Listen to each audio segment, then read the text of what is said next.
আচ্ছা ইনস্টল করেন yum install webalizer এটা ইনস্টল করেন।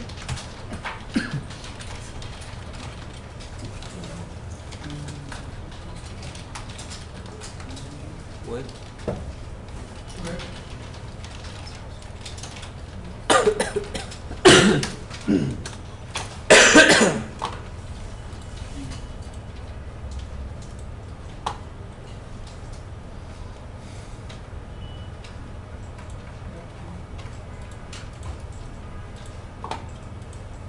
করছেন এটা?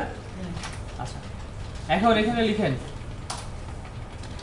আমরা webalizer সম্পর্কে কিছু বলবো না, হ্যাঁ কিছুই বলবো না, শুধু দেখবো যে আসলে এটা কি জিনিস, তাহলে বুঝে যাবেন 100% বুঝে যাবেন। অনেক কিছু অনেক সময় শুনে বোঝা যায় না, দেখে বোঝা যায়। তো দেখেন এটা দেখে বোঝা যাচ্ছে।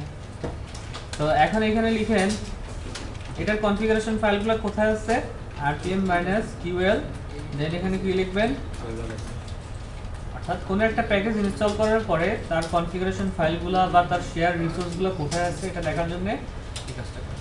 এখন আমরা কোথায় যাব, এই লোকেশন আমরা ব্রাউজারে ওপেন করব। কোন লোকেশন, ফায়ারফক্স var www এরপর হচ্ছে ইউজেস, এই লোকেশনটা আমরা ব্রাউজারে ওপেন করলাম। এই যে দেখছেন ব্রাউজার ওপেন করার আগে কি বলতেছে এখানে, ফাইল দিয়ে ওপেন হচ্ছে না। অর্থাৎ আপনি যদি আপনার কোনো ডিরেক্টরিকে যদি ব্রাউজারে ওপেন করতে চান অবশ্যই কি করবেন, এখানে ফাইল ক্লোন / এরপরে আপনি ওপেন করবেন। আতিক ভাই কামিং আসতেছে ওই ক্লাসরুমে, যাই নাই তো। আচ্ছা তো এখানে কি দেখলেন, ওপেন করে ফেললাম। এখন এখানে ওপেন করবে index.html কি বোঝা যাচ্ছে, ইউজেস স্ট্যাটিস্টিক্স অফ আপনার ওয়েব সার্ভার। দেখেন মনিটর করেন, এপ্রিল এই যে কতগুলা হিট আসছে, কোন দেশ থেকে কে কি দেখছেন না দেখছেন চাইলে এখান থেকে মনিটর করতে পারেন।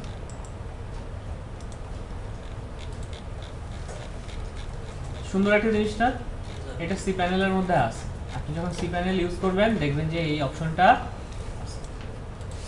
আমরা চাইলে কাস্টম সি প্যানেল কি করতে পারি, ইনস্টল করতে পারি।